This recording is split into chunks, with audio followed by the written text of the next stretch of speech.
Assalamualaikum warahmatullahi wabarakatuh. Kali ini saya bersama Ustaz Arif. Saya akan bertanya-tanya tentang kurban. Karena sebentar lagi Lebaran haji atau disebut Lebaran kurban. Oke, saat ini kita sedang berada di Yayasan An-Nur, sedang ngopi santai sama Ustaz Arif.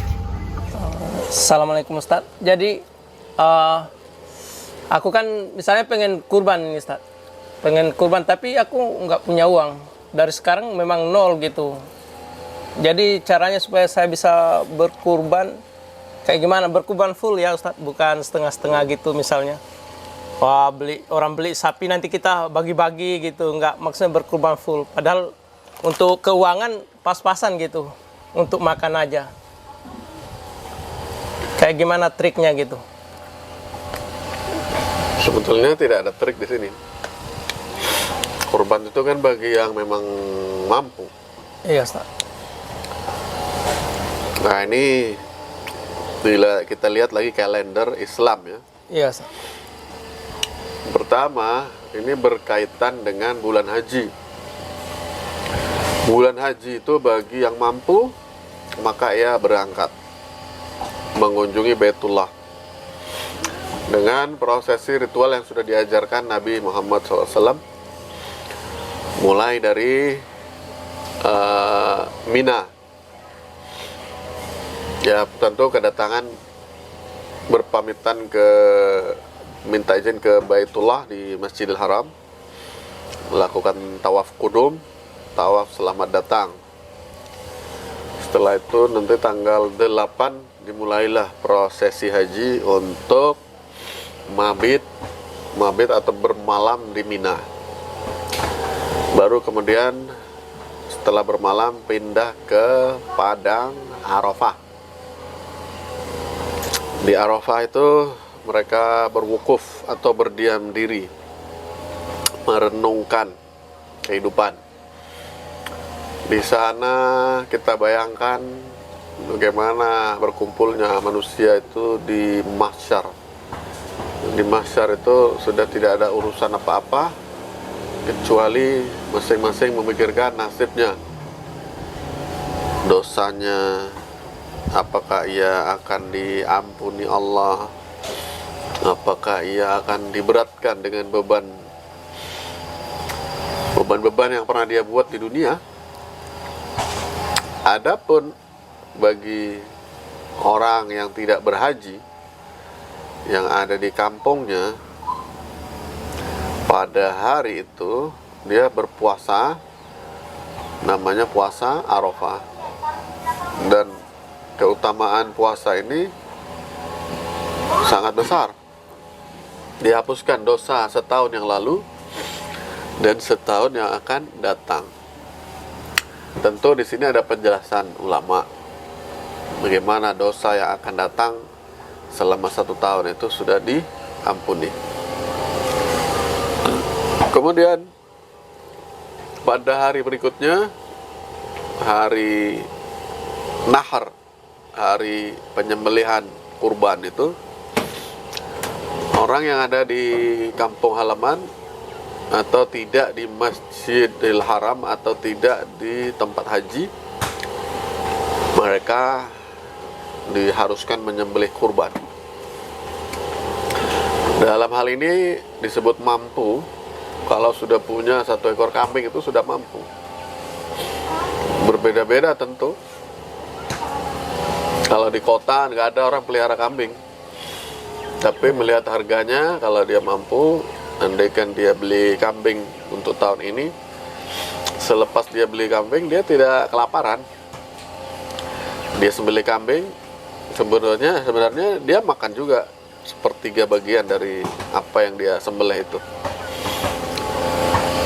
Jadi kalau dalam hadis man wajada sa'atan walam yudahi fala yaqrubu musallana. Orang beriman, orang Islam yang memiliki keluasan rezeki, yaitu rezeki untuk menyembelih, artinya punya kemampuan, tapi hari itu dia tidak menyembelih kurban, fala yaqrubu musallana, maka jangan lagi mendekati tempat sholat kami. Musallana, tempat sholat kami, bisa berarti Masjid Nabawi, bisa berarti masjid-masjid yang ada di dunia ini. Nah, kayaknya orang yang diusir dari masjid itu ya yang bukan orang Islam. Seakan-akan orang ini tidak Islam lagi, seakan-akan. Tapi saya tidak berani mengatakan ini bukan Islam, karena ini menunjukkan kemurkaan saja. Dia tidak keluar dari Islam. Jadi kita yang di Indonesia menggunakan mazhab Syafi'i itu berdalil atau berdalih bahwasanya ini hukumnya sunnah. Tapi mereka yang ada di daerah bermazhab Hanafi itu mewajibkan karena hadis tadi. Jadi patokannya tetap satu hadis yang sama, hasilnya beda karena kesimpulannya yang berbeda. Yang satu berkesimpulan ini sunnah, yang satu lagi berkesimpulan bahwa ini menjadi wajib. Karena kalau tidak menyembelih dianggap tidak layak masuk ke masjid lagi. Nah, siapa lagi yang diusir dari masjid kalau sudah bukan Islam lagi? Nah, kemudian kita akan mendapati setiap rumah di India yang bermazhab Hanafi dan Pakistan, mungkin Afghanistan, mayoritas mereka menyembelih hewan kurban. Dagingnya dibagi 3, sepertiga untuk di rumah dimakan sendiri bersama keluarga, sepertiga dihadiahkan kepada sahabat-sahabat, yang sepertiga lagi untuk sedekah. Sedekah ini identiknya kepada orang yang lebih rendah materinya. Kita di Indonesia karena kurang belajar, akhirnya ya gak kurban-kurban. Setiap tahun tuh panitia kurban merayu-rayu orang. Menurut mereka ini ada mobilnya, Iya, motornya banyak, usahanya lancar. Masa satu kambing aja gak bisa beli. Padahal kalau ditabung sebulan, dia menabung 300.000 saja. Nah, itu setahun sudah 3,5 juta. Itu harga kambing yang bagus itu, 3,5 juta. Iya benar.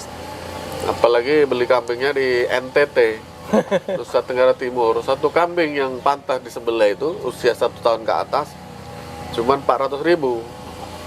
Adik saya di sana tuh mau nyembelih kambing tinggal ngerogoh dompet dapat kambing.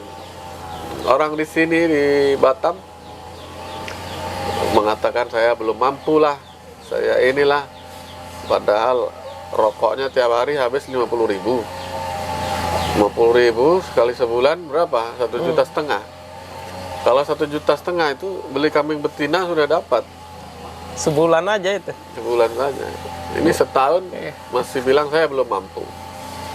Tapi nanti berhadapan dengan Allah baru dia tidak berani main-main. Kalau sekarang dia masih main-main. Kenapa dulu kau tidak nyembelih kurban? Nah, nanti jawabannya apa coba? Apakah tidak ada yang ngajarin? Atau tidak ada yang memberi peringatan? Nah, ini perlu memperbaiki dimensi hidup kita. Selama ini yang nampak di mata kita ini cuma dimensi duniawi. Sehingga kalau harta ini dikeluarkan, seakan-akan harta itu hilang tanpa hasil. Ya kan, Ustaz, kan bagi yang mampu, sekarang batasan yang mampu itu seperti apa levelnya antara mampu dan tidak mampu itu, Ustaz? Ya itu Batasan. tadi. Sekarang orang punya pendapat sendiri-sendiri. Dan sekarang kalau disampaikan sebuah kisah, ini kisah nyata. Seorang nenek yang kerjanya pemulung, Iya, Ustaz. dia menyerahkan seekor kambing yang besar. Kata nenek itu, saya sudah cukup makan. Tiap hari saya tabung 10.000 10.000. Penghasilannya mungkin 20.000 atau 25 atau 30. 10.000 ditabungkan. Dalam setahun berapa? 360 hari. Nah, itu sudah 3.600.000. Iya. Kalau di daerah pedalaman sana, itu kambing yang cukup besar. Apakah nenek itu punya motor? Nggak punya motor.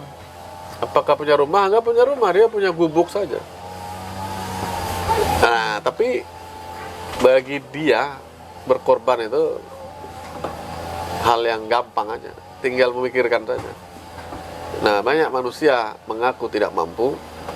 Sebenarnya yang tidak mampu bukan materinya, pikirannya yang tidak dialokasikan untuk memikirkan bagaimana menyempurnakan syariat Allah Subhanahu wa ta'ala. Jadi Ustadz, kalau dirujuk dari kisah nenek itu, kita semua termasuk mampu ya Ustadz ya? Lebih Insya Allah- daripada mampu ya? Kita nggak Insya Allah termasuk... begitu. Oh, ya. Apalagi yang rokoknya di Samsu itu harganya mahal di Samsu. Tapi ada lagi yang lebih mahal. Ada apa? Vape. Oh, Vape itu sekali isi berapa? elektrik itu ya? Iya. Ngisinya bukan di warung lagi. Oh, dia cari jauh, Cari kios. warung khusus. Nanti ada grupnya. Nanti giliran korban dia terima kupon. Aku dapat kupon. Nah. Jadi kurban ini, walaupun sudah kurban, setiap tahun kurban pun nggak masalah ya Ustadz? Kata Buya Yahya, kesalahan orang-orang Indonesia ini memikirkan bahwa kurban itu sekali aja. Kurban itu setiap tahun, kata beliau. Kurban itu setiap tahun. Itu saya dengar dari Buya Yahya. Memang saya cari suara-suara ulama tentang kurban ini, supaya kita ini untuk urusan agama cari yang terbaik lah. Oh. Level-level yang terbaik itu kayak apa? Ya, kurban tiap tahun itu level yang terbaik. Jadi seperti kita yang merasa nggak mampu, kita harus punya satu celengan khusus untuk kurban ya, untuk diisi setiap hari misalnya. Pas masuk waktu kurban, berapapun adanya kita kurbankan semua gitu. Iya, coba keluarkan kayak nenek itu 10.000 mampu nggak? Insya Allah lah, Ustadz. Sebetulnya mampu gitu kan? Mampu. Cuman diolah-olah sampai akhirnya nggak mampu. Iya benar Ustaz. Banyak Banyak olah. banyak kepentingan yang nggak penting dibuat penting. Iya. Akhirnya apapun jadi nggak bisa. Pas sudah tiba waktunya kepengen kurban kayak orang, nggak ada uang. Aku nggak mampu. Coba giliran orang mau mancing ya. Oh, Kalau diminta sumbangan untuk ini, untuk masjid, itu bilangnya nggak punya. Tapi giliran mancing, sewa kapal 2,5 juta. Gampang itu, ada aku duitnya. Nah, waduh, kemana itu? Kalau dia sewa kapal memancing ini, ada nggak janji Allah itu? Dia dapatkan pahala sekian gitu. Nggak ada. Tapi karena kelemahan dia untuk melihat dimensi akhirat. Nah, maka itu berkaitan dengan iman. Maka orang sekarang ini imannya rusak. Imannya hanya berkisar di urusan duniawi saja. Sebenarnya yang urusan dunia ini bukan iman. Karena disebut iman itu ada 6 unsur yang perlu diimani, dan itu tidak nampak semua. Pertama, iman kepada Allah. Siapa yang pernah lihat Allah? Nggak ada. Tapi kita harus meyakini. Kemudian kepada malaikat. Nah, malaikat-malaikat pun, sahabat-sahabat pun belum pernah melihat malaikat. Hanya dibayangkan oleh Nabi, malaikat Jibril wajahnya kayak begini. Mikael tuh kayak si Anu. Nah, kayak begitu aja. Kemudian beriman kepada kitab-kitab Allah. Kitab-kitab Allah ini ya berisi tentang nasihat-nasihat itu, apa yang dijanjikan di situ harus kita imani, dan itu semua tidak kelihatan. Yang keempat, beriman kepada para rasul. Para rasul ini apa, dijadikan apa oleh Allah? Dijadikan panutan. Jadi jangan membantah-bantah.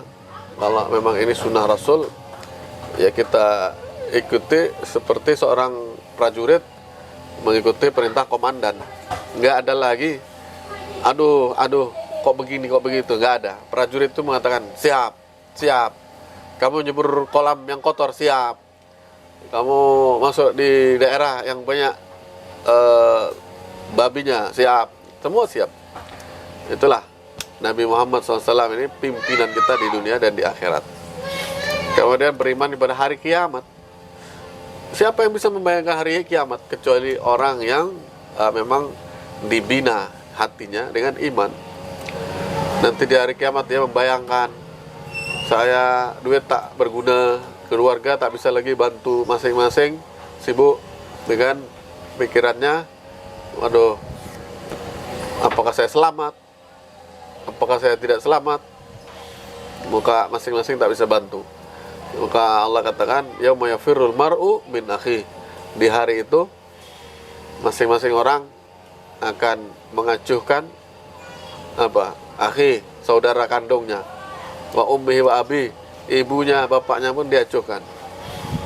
Bapaknya pun tidak ingat anaknya. Nah, Mementingkan diri sendiri masing-masing. mereka masing-masing pikirkan sendiri. Wah, sahibatihi wa bani, istrinya, anaknya pun sudah tidak dia ingat lagi. Nah, pada hari itu dia bayangkan apa yang bisa membantunya. Baru dia ingat, waduh, saya sudah lama tidak berkorban. Sudah ditagih-tagih bilang tak punya uang. Padahal saya tahu uang ada di rekening. Bisa beli 10 ekor kambing. Diminta satu aja tak bisa. Nah, hal begitu itu kita harus latihan. Sekarang orang kepingin kaya saja. Kata motivator itu, bayangkan dirimu itu jadi orang kaya. Apa sikapnya orang kaya itu? Masukkan sikap itu dalam sikapmu sehari-hari. Lama-lama kamu akan jadi kaya. Itu aja harus membayangkan sikap yang belum pernah kita miliki. Nah, dan itu berhasil. Dan memang berhasil. Banyak orang miskin gara-gara mengadopsi sikap orang kaya, maka Allah jadikan dia kaya. Dan sekarang begitu pula dengan akhirat. Allah tidak nampakkan akhirat supaya apa? Menguji kita sekuat apa imajinasi kita dengan apa yang dijanjikan oleh Allah dan Rasulnya. Nah, Jadi kita harus bersikap seolah-olah ya Ustaz ya. Dalam Iya. hal untuk kebaikan lah. ya, begitulah kata Nabi, sembahlah Tuhanmu seolah-olah kamu dapat melihatnya gitu. Tidak akan pernah lihat selama kita hidup di dunia. Maka seolah-olah kamu dapat melihatnya. Jadi di saat misalnya berdoa, meminta itu seolah-olah Allah sudah memberikan gitu. Apa yang kita minta. Ya, Atau masih terus berharap. meyakini. Oh, meyakini seolah-olah sudah diberikan, bukan masih terus berharap, enggak gitu ya Ustaz. Dari mana kita bisa yakin? Tentu perangkat kita, hati, pikiran kita nggak sampai. Tapi datangnya keyakinan itu dari Nabi Muhammad SAW. Sesungguhnya Allah malu membiarkan seorang hambanya setelah dia mengangkat tangannya, terus dia pergi atau kembali ke kesibukannya dengan tangan kosong. Allah malu. Allah maha kaya, diminta sedikit dari hajat umatnya, masa nggak ngasih? Nah, itu rasa malu Allah Subhanahu wa Ta'ala yang menumbuhkan keyakinan kita bahwa setiap doa pasti akan dikabulkan. Allah yang tahu kapan doa itu akan dikabulkan. Bila dikabulkan sekarang mendapatkan keburukan atau mengakibatkan efek yang tidak baik, maka Allah akan tunda sebagai tanda sayangnya kepada kita. Dan satu lagi, semua doa-doa yang tidak dikabulkan di dunia, kalau kita ini matinya sebagai orang Islam, maka Nabi katakan akan ada satu momen berhadapan seorang dengan Allah SWT. Wahai hambaku, semua dosamu sudah aku balas. Kau sudah aku siksa di neraka. Nah, sekarang kebaikan-kebaikanmu aku balas dengan surga. Kebaikanmu yang ini surganya. Itu surganya ini. Sehingga semua sudah kau miliki sekarang. Apakah ada lagi? kebaikan yang belum aku bayar? Maka kata orang itu, ya Allah, semua sudah Engkau bayarkan dan aku puas. Engkau tidak menzolimi aku sedikit pun. Sekarang izinkan aku masuk ke dalam surga yang sudah Kau berikan itu. Maka kata Allah, tunggu sebentar, masih ada lagi yang akan ku berikan kepadamu. Maka hamba itu mengatakan, ya Allah, apalagi yang pantas aku dapatkan? Inilah kebaikan yang sudah aku lakukan selama hidupku, tak ada lagi. Maka Allah katakan, kamu orang yang rajin berdoa. Banyak sekali doa-doa yang belum aku kabulkan, karena aku tahu bila aku kabulkan saat itu tidak bagus untuk kamu. Mungkin kamu akan mudah disusupi setan sehingga kau jadi orang sombong. Ketika kau sombong, maka tertutuplah pintu surga untukmu, dan lain-lain. Jadi Ustadz, kan kalau untuk berkurban ini selain mengumpulkan uang setiap hari, kita harus berdoa seolah-olah sudah dikabulkan sama Allah, kita akan bisa berkurban gitu. Insya Allah begitu. Oh. Jadi kalau ngumpulin, ya ini kalau di kitab ya, Iya. orang yang sudah tidak mampu lagi menyembelih kambing, maka dia dianjurkan untuk menyembelih angsa. Kalau nggak mampu menyembelih angsa, menyembelih ayam yang lebih kecil lagi. Oh iya. Intinya apa? Pada hari itu tumpahkan darah karena Allah Subhanahu Wa Taala. Tumpahkan darah hewan-hewan yang halal. Nah, jadi kalau ayam tidak mampu, mati saja. Karena kan Allah tak pernah ngasih dia rezeki. Ya, kalau Dia itu menjelek-jelekkan nama Allah. kalau kita cerita di kota, kalau ayam ya nggak mungkin nggak ada yang nggak mampu, Ustaz. Karena orang kata wajibnya itu ayam itu. Makanya Allah itu malu lihat umatnya pelit. Ini menjelek-jelekkan saya, katanya. Dia menyembah aku, tapi nyembelih korban aja tak mampu. Maka ini menjelek-jelekkan nama Allah di mata orang-orang kafir. Kami tidak menyembah Allah kaya-kaya. Itu orang-orang yang menyembah Allah miskin-miskin, tidak dipedulikan sama Allah. Akhirnya nama Allah tercemar. Jadi Ustaz, keuntungannya kurban itu untuk kita apa, Ustaz? Dosa-dosa diampuni, di antaranya dosa-dosa diampuni sebanyak bulu yang terdapat pada tubuh Kurban. binatang itu. Dan dia akan menjadi kendaraan untuk ke surga. Dan kurban itu akan menumbuhkan sifat berani. Banyak orang mengatakan, saya takut darah. Ini jiwa yang lemah. Saya takut melihat darah.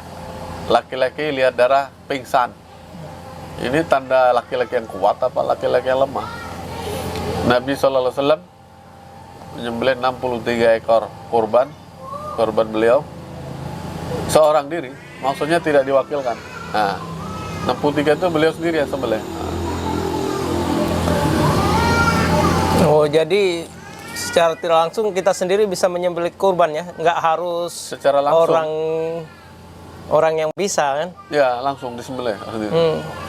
Maka kita sering lihat orang-orang Singapura di Baitur Rahman itu. Iya. Orang India yang takut dipaksa sama imamnya.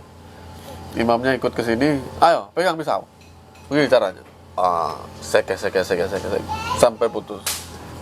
Kadang dalam prakteknya itu dia tidak mengikuti arahan. Sudah digosok berapa kali, belum putus-putus. Jadi kata orang Indonesia, waduh ini penyiksaan ini. Tapi itu penting, pelajaran. Untuk dia berani mengalirkan darah atas nama Allah. Oh, jadi harusnya kurban ini kita sendiri yang punya kurban yang menyembelinya ya? Ya. Maka kalau orang India, jemaah dari India itu lihat, bikin apa ini? Panitia kurban. Apa panitia itu? Di sana orang nyembelih kurban setiap rumah, masing-masing aja. Jadi nyembelih. kelihatan lucu ya? Ya. Karena nggak populer di sana. Oh. Nah, ngerasain kopi enak nih.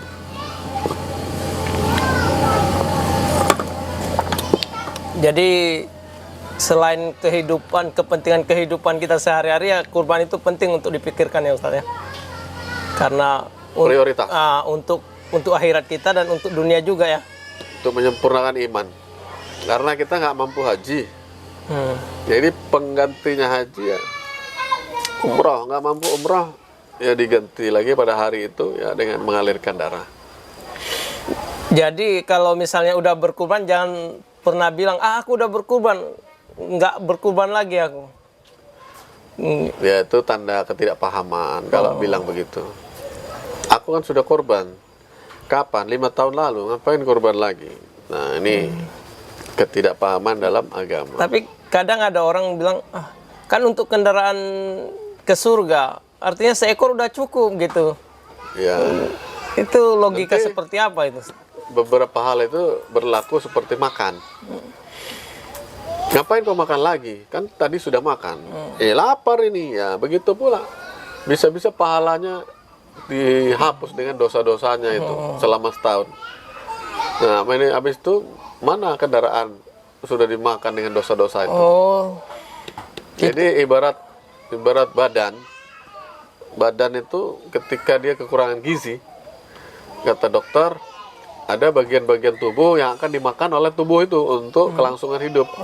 Di antaranya kalsium yang dimakan untuk bergerak badannya itu.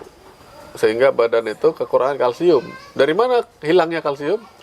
Ya dimakan oleh badan itu untuk aktivitas. Ada yang kekurangan vitamin. Ya. Itu kalau asupannya seimbang, maka kandungan vitamin, kalsium itu tidak berkurang. Tapi kalau tidak seimbang, maka tubuh itu akan makan diri sendiri. Gitu. Jadi dosa ini ibaratnya fungsinya juga untuk melahap pahala yang kita buat. Jadi kita kalau kerjain dosa, dia akan melahap pahala yang kita buat gitu. Iya. Kita kan sering lupa. Iya benar-benar. Nanti ngomongin orang yang jelek-jelek, rasa senang kita. Karena senang dianggap ini tidak dosa, padahal ini ghibah, ini dosa. Benar-benar. Nah, terus dikatakan oleh Nabi SAW, selalulah menyusul perbuatan buruk dengan perbuatan baik. Nah, innal hasanat yudhibnas sayyiat. Karena perbuatan-perbuatan baik itu akan menghapus perbuatan dosa. Rasulullah katakan begitu, tapi berlaku juga sebaliknya. Perbuatan-perbuatan dosa itu dia bisa menggerogoti perbuatan yang sudah jadi pahala itu. Kayak gitu. Jadi hidup kita ini tetap dinamis kayak mesin, terus bergerak gitu. Jangan merasa cukup ya, puas diri. Kecuali habis dia berkorban terus dia mati, selesai sudah. Iya. Dia bawa kurban dia. Tidak buat dosa lagi. Iya. Tapi misalnya dia habis berkurban, meninggal, tapi dosanya yang sebelumnya ada, itu kayak gimana? Ya itu terserah Allah itu. Iya. Kita nggak tahu. Tapi bagi orang hidup itu tidak mungkin dia tidak buat dosa lagi. Iya benar. Yang bisa menggerogoti simpanan-simpanan, tabungan-tabungan pahala itu. Mungkin. Makanya kalau hidupnya tenang, dia buat dosa, terus hidupnya tenang, tak ada masalah. Dia sebetulnya harus cemas. Tapi kalau orang soleh, hidupnya dibikin susah, dia senang dia. Nggak apa-apa aku dibikin susah, yang penting aku buat dosa sekarang diampuni oleh Allah. Sedangkan pahala-pahala itu disimpan oleh Allah dan tidak dikurangi. Tapi kalau orang hidupnya dibikin tenang saja, jangan-jangan untuk mengampuni dosa-dosanya itu diambilkan pahala-pahala yang sudah ada, sehingga dia mati habis pahalanya. Buat apa ini? Buat menebus dosa-dosamu kemarin gitu. Oke, makasih Ustaz atas ilmunya. Sampai ketemu lagi di lain nanti waktu. itu disampaikan ke teman-teman kita. Iya, Ustaz. Walaupun bukan ustadz, walaupun tidak pernah baca kitab, sahabat-sahabat juga banyak yang tak punya kitab. Ya, dia mendengar, disampaikan pada anak, istri, tangga, saudara. Iya. Sehingga untuk akhirat ini kita tarik dimensinya sehingga masuk dalam prioritas kita. Jadi untuk misalnya tahun ini tinggal berapa hari ini Lebaran Haji. Jadi kalau nggak bisa sembelih minimal kambing ya ayam ya Ustadz ya. Ayam. Setidaknya menumpahkan darah. Kalau bisa dipotong sendiri. Memang di kitab itu tidak disebutkan hadisnya, tapi ini untuk memuliakan hari kurban itu ulama menganjurkan kalau bisa tumpahkan darah. Belajar dari ayam itu. Mungkin tahun depan Allah kasih kemampuan untuk menumpahkan darah kambing atau sapi. Artinya memperbiasakan. Memulai. Oke, makasih Ustaz atas ilmunya. Ya, semoga kita semuanya diberikan kekayaan oleh Allah. Amin. Kalau orang beriman itu kekayaannya ya untuk ibadah. Ya. Assalamualaikum.